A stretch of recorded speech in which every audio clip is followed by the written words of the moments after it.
முக்கிய செய்திகள். தீவிரவாதி பின் லேடன் கொல்லப்பட்ட சம்பவம். பாகிஸ்தானி முதல் எதிரி என்று அல்-கொய்தா மிரட்டல்.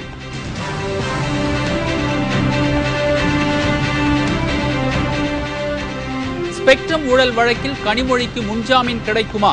டெல்லியில் கருணாநிதியின் தூதர்கள் சட்ட நிபுணர்களுடன் ஆலோசனை.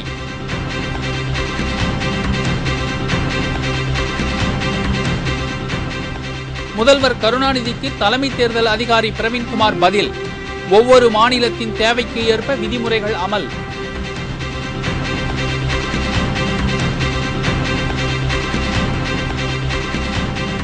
வீடு வாகன கடனுக்கு வட்டி விகிதம் அதிகரிப்பு. ரிசர்வ் வங்கி அறிவிப்பு.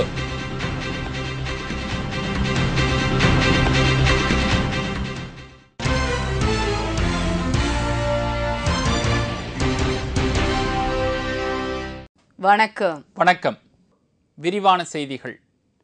பின் லேடன் கொல்லப்பட்டதை அடுத்து பாகிஸ்தானை தங்கள் முதல் எதிரி என்று அல்-கொய்தா எச்சரிக்கை விடுத்துள்ளது. பின் லேடனை பிடிக்க அமெரிக்க ராணுவம் நடத்திய தேடுதல் வேட்டையில் பாகிஸ்தான் ராணுவமும் பங்கு பெற்றிருந்ததாக தகவல்கள் வெளியாகியுள்ளது. ஆனால் இதை பாகிஸ்தான் அதிபர் சர்தாரி மறுத்துள்ளார். இதுகுறித்து கருத்து தெரிவித்துள்ள சர்தாரி, பின் லேடனை பிடிப்பதற்கு அமெரிக்காவுக்கு பாகிஸ்தான் கடந்த 10 ஆண்டுகளாக ஒத்துழைப்பு கொடுத்து வந்ததாகவும், ஆனால் பின் லேடன் கொல்லப்பட்ட போது அமெரிக்கா நடத்திய தாக்குதலுக்கு பாகிஸ்தான் படை எந்தவித உதவியும் செய்யவில்லை என்றும் கூறியுள்ளார். மேலும் அமெரிக்க படைகளுடன் சேர்ந்து தங்கள் நாட்டு படையினர் தாக்குதல் எதுவும் நடத்தவில்லை என்று கூறிய சர்தாரி, பின் லேடனுக்கு பாகிஸ்தான் எந்த வகையிலும் அடைக்கலம் கொடுக்கவில்லை என்றும் குறிப்பிட்டுள்ளார். இந்த நிலையில் பாகிஸ்தான் தங்களின் முதல் எதிரி என்றும் அதிபர் சர்தாரியை கொல்லப்போவதாகவும் தாலிபான்கள் எச்சரிக்கை விடுத்துள்ளனர். 2G அலைக்கற்றை ஊழல் விவகாரத்தில் கலைஞர் டிவி இயக்குநர்கள் தப்புவதற்காக தமிழக சட்டத்துறை அமைச்சர் துரைமுருகனும் மத்திய ஒலிபரப்புத்துறை அமைச்சர் ஜெகத் ரட்சகனும் புதுடெல்லியில் சட்ட நிபுணர்களை கலந்து ஆலோசித்து வருகின்றனர்.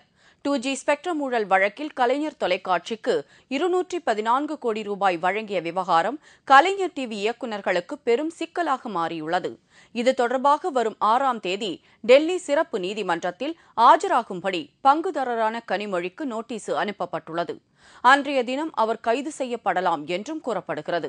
இதையடுத்து கனிமொழி நீதிமன்றத்தில் ஆஜராகும்போது அவருக்கு ஜாமீன் கிடைக்கும் வகையிலான நடவடிக்கைகள் குறித்து புதுடெல்லியில் உள்ள சட்ட நிபுணர்களுடன் அமைச்சர் துரைமுருகனும் மத்திய அமைச்சர் ஜெகத் ரட்சகனும் ஆலோசனை நடத்தியுள்ளனர். மத்திய அமைச்சர் மு.க. அழகிரியும் பின்னர் டெல்லி சென்றார். இந்த விவகாரத்தில் முன்னாள் அமைச்சர் ராசாவின் தனி செயலாளர் சந்தோலியா, முன்னாள் தொலைத்தொடர்புத்துறை செயலாளர் சித்தார்த் பெகுவாரா உள்ளிட்ட 5 உயர் அதிகாரிகளின் ஜாமீன் மனுவை சிறப்பு நீதிமன்றம் ஏற்கனவே தள்ளுபடி செய்துவிட்டது. இதனைத் தொடர்ந்து இவர்கள் 5 பேரும் ஜாமீன் வழங்க வேண்டி டெல்லி உயர்நீதிமன்றத்தில் தாக்கல் செய்துள்ள மனு மீது விசாரணை நடைபெற்று வருகிறது. தேர்தல் நடத்தை விதிமுறைகள் ஒவ்வொரு மாநிலத்திற்கும் தேவைக்கேற்ப நடைமுறைப்படுத்தப்பட்டிருப்பதாக தமிழக தலைமை தேர்தல் அதிகாரி பிரவீன்குமார் தெரிவித்துள்ளார். மதுரை மாவட்ட ஆட்சியர் அலுவலகத்தில் நடைபெற்ற வாக்கு எண்ணும் அலுவலர்களுக்கான பயிற்சி முகாமில் கலந்து கொண்ட பிரவீன்குமார் பின்னர் செய்தியாளர்களிடம் பேசினார். அப்போது தமிழகத்தில் தேர்தல் நடத்தை விதிமீறல்கள் தொடர்பாக 62 வழக்குகள் பதிவு செய்யப்பட்டிருப்பதாகவும், அவற்றில் பணப்பட்டுவாடா தொடர்பாக 200 வழக்குகள் பதிவாகி இருப்பதாகவும் அவர் கூறினார். தேர்தல் ஆணைய விதிமுறைகள் ஒவ்வொரு மாநிலத்திலும் தேவைக்கேற்ப நடைமுறைப்படுத்தப்பட்டிருப்பதாகவும் அவர் தெரிவித்தார். மதுரை மேற்கு தொகுதியில் பணப்பட்டுவாடா செய்யப்பட்டது குறித்த விசாரணை அறிக்கை தலைமை தேர்தல் ஆணையருக்கு அனுப்பப்பட்டிருப்பதாகவும், இதன் மீதான நடவடிக்கை குறித்து தலைமை தேர்தல் ஆணையமே முடிவு செய்யும் என்றும் பிரவீன்குமார் கூறினார். எங்கேயோ விலை பேசுகிற தபால் ஓட்டு இருந்தாலும் பூத்ல போட்டதாலும் விலை பேசுகிற பண்ணால் அது கிரைம் தான். அது 1 வருஷம் ஜெயில் தான். அது குற்றம்னா 1 வருஷம் ஜெயில் தான். அது மாதிரி பிடிச்சா ஒன்றும் ஸ்பெசிஃபிக் பார் வரல. ஆனால் எத்தனை தபால் ஓட்டு நம்ம இஷ்யூ பண்ணியிருக்கோம் அதை நம்ம வெப்சைட்டில் போட்டுக்கோம். இல்லை, அந்த அறிக்கை நம்ம ஆஃபீஸ்க்கு அனுப்பிச்சாரா, அந்த அறிக்கை நம்ம அப்புறம் எலெக்ஷன் கமிஷனுக்கு அனுப்பிக்கோம். அப்போ அங்கே பரிசீலனை பண்ணி என்ன டிசிஷன் எடுக்கணுமோ அவங்க எடுப்பாங்க. தமிழகத்தில் மட்டும் தேர்தல் நடத்தை விதிமுறைகள் மிகவும் கடுமையாக அமல்படுத்தப்படுவதாக முதலமைச்சர் கருணாநிதி தொடர்ந்து குற்றம் சாட்டி வரும் நிலையில் பிரவீன்குமார் இந்த விளக்கத்தை அளித்திருப்பது குறிப்பிடத்தக்கது. வங்கிகளுக்கான வட்டி விகிதத்தை ரிசர்வ் வங்கி உயர்த்தியுள்ளதால் வீட்டுக் கடன்களுக்கான வட்டி விகிதம் அதிகரிக்கும் நிலை ஏற்பட்டுள்ளது. ரிசர்வ் வங்கியின் புதிய நிதிக் கொள்கையை அதன் ஆளுநர் சுப்பாராவ் மும்பையில் இன்று வெளியிட்டார். அதன்படி வங்கிகளுக்கான ரிபோ வட்டி விகிதம் 50 அடிப்படை புள்ளிகள் உயர்த்தப்பட்டு 6.75% இருந்து 7.25% அதிகரிக்கப்பட்டுள்ளது. அதே நேரத்தில் வங்கிகளின் ரொக்க கையிருப்பு விகிதம் மாற்றப்படாமல் 6% நீடிக்கும் என அறிவிக்கப்பட்டுள்ளது. பணவீக்கத்தை கட்டுப்படுத்தவே இந்த நடவடிக்கை மேற்கொள்ளப்பட்டிருப்பதாகவும் நடப்பு நிதியாண்டில் நாட்டின் ஒட்டுமொத்த வளர்ச்சி விகிதம் 8% இருக்கும் என்றும் சுப்பாராவ் தெரிவித்தார். The repo rate under the Liquidity Adjustment Facility (LAF) has been increased by 50 basis points. Accordingly, it goes up from 6.75% to 7.25%. As per the new operating procedure, the reverse repo rate under the LAF, determined with a 100 basis points spread below the repo rate, will stand adjusted at 6.25%. Reserve வங்கியின் இந்த அறிவிப்பால் வீட்டுக்கடன் மற்றும் சிறுதொழில் கடன்களுக்கான வட்டி விகிதங்கள் அதிகரிக்கும். எனவே நாட்டின் ஒட்டுமொத்த வளர்ச்சி விகிதம் குறையும் என நிதித்துறை வல்லுநர்கள் அச்சம் தெரிவித்துள்ளனர். Steps which RBI took, they have failed to rein in inflation. These rate hikes will certainly bring down the GDP growth rate, and now nobody is expecting 8.5 plus the GDP growth. Reserve வங்கியின் அறிவிப்பு பங்குச் சந்தைகளிலும் எதிரொலித்தது. மும்பை பங்குச் சந்தையில் Sensex 463 புள்ளிகள் குறைந்து 18,534 புள்ளிகளாகவும், தேசிய பங்குச் சந்தையில் நிப்டி 136 புள்ளிகள் குறைந்து 5,565 புள்ளிகளாகவும் இருந்தது.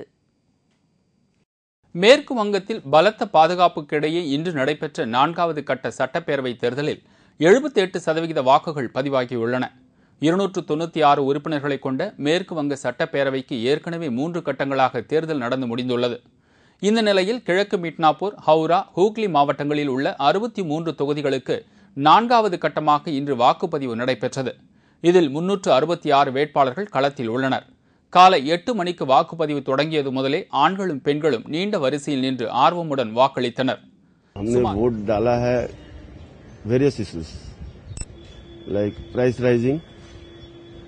Corruption,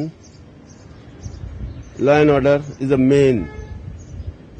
उसी को देखते हुए हमने अपना वोट डाला. Major these three issues are there.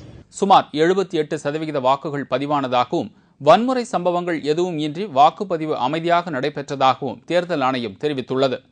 Maoist அச்சுறுத்தல் காரணமாக வாக்குச்சாவடிகளில் துணை ராணுவத்தினர் உதவியுடன் பலத்த பாதுகாப்பு ஏற்பாடுகள் செய்யப்பட்டிருந்தன. மேற்கு வங்கத்தில் 35 ஆண்டுகளாக ஆட்சியில் நீடிக்கும் இடதுசாரி கூட்டணிக்கும் திரிணாமுல் காங்கிரஸ் கூட்டணிக்கும் இடையே நேரடி போட்டி நிலவுகிறது. மும்பை தாக்குதலில் முக்கிய புள்ளியான தாவூத் இப்ராஹிமை பாகிஸ்தானிலிருந்து பிடித்து வர இந்தியா நடவடிக்கை எடுக்க வேண்டும் என்று பாரதிய ஜனதா கட்சி சார்பில் கோரிக்கை விடப்பட்டுள்ளது. பாஜக செய்தி தொடர்பாளர் அருண் விஜய் தியாகராயநகர் கமலாலயத்தில் செய்தியாளர்களுக்கு பேட்டியளித்தார். பாகிஸ்தான் தீவிரவாதிகளை உருவாக்கும் தொழிற்சாலையாக இருக்கிறது என்றும், பாகிஸ்தானில் உள்ள அணு ஆயுதங்களை அழித்து பாகிஸ்தானை அணு ஆயுதமற்ற நாடாக ஆக்க வேண்டும் என்றும் அவர் வலியுறுத்தினார். மும்பை தாக்குதலில் ஈடுபட்ட தீவிரவாதிகள் மற்றும் தாக்குதலுக்கு முளையாக இருந்து செயல்பட்ட தாவூத் இப்ராஹிமை இந்தியாவிடம் பாகிஸ்தான் ஒப்படைக்க நடவடிக்கை எடுக்க வேண்டும் என்றும் அருண் விஜய் தெரிவித்தார். 2G ஸ்பெக்ட்ரம் ஊழல் வழக்கில் கலைஞர் டிவிக்கு பண பரிமாற்றம் நடந்தது தொடர்பான நடவடிக்கையை மத்திய புலனாய்வுத்துறை இன்னும் துரிதப்படுத்த வேண்டும் என்றும் அவர் கேட்டுக் கொண்டார். ஐநா வெளியிட்டுள்ள அறிக்கையின் அடிப்படையில் இலங்கை அதிபர் ராஜபக்சே மீது நடவடிக்கை எடுக்க வலியுறுத்தி சென்னையில் இன்று மார்க்சிஸ்ட் கம்யூனிஸ்ட் கட்சியினர் ஆர்ப்பாட்டம் நடத்தினர். இலங்கையில் நடைபெற்ற இறுதிக்கட்ட போரின் போது 40,000 தமிழர்களை அந்த நாட்டு ராணுவம் கொன்று குவித்ததாக ஐநா சபை அறிக்கை வெளியிட்டிருந்தது. இந்த நிலையில் இலங்கை அதிபர் ராஜபக்சே மீது ஐநா சபை அறிக்கையின் அடிப்படையில் நடவடிக்கை எடுக்க வேண்டும் என்று வலியுறுத்தி மார்க்சிஸ்ட் கம்யூனிஸ்ட் கட்சி சார்பில் சென்னை பனகல் மாளிகை முன்பு ஆர்ப்பாட்டம் நடத்தப்பட்டது. மார்க்சிஸ்ட் கம்யூனிஸ்ட் கட்சி மாநில செயலாளர் ஜி. ராமகிருஷ்ணன் தலைமையில் நடைபெற்ற இந்த ஆர்ப்பாட்டத்தில் ராஜபக்சேவை போர்க்குற்றவாளியாக அறிவிக்க வேண்டும் என்றும், இலங்கை மீது பொருளாதார தடை விதிக்க வேண்டும் என்றும் கோஷங்கள் எழுப்பப்பட்டன.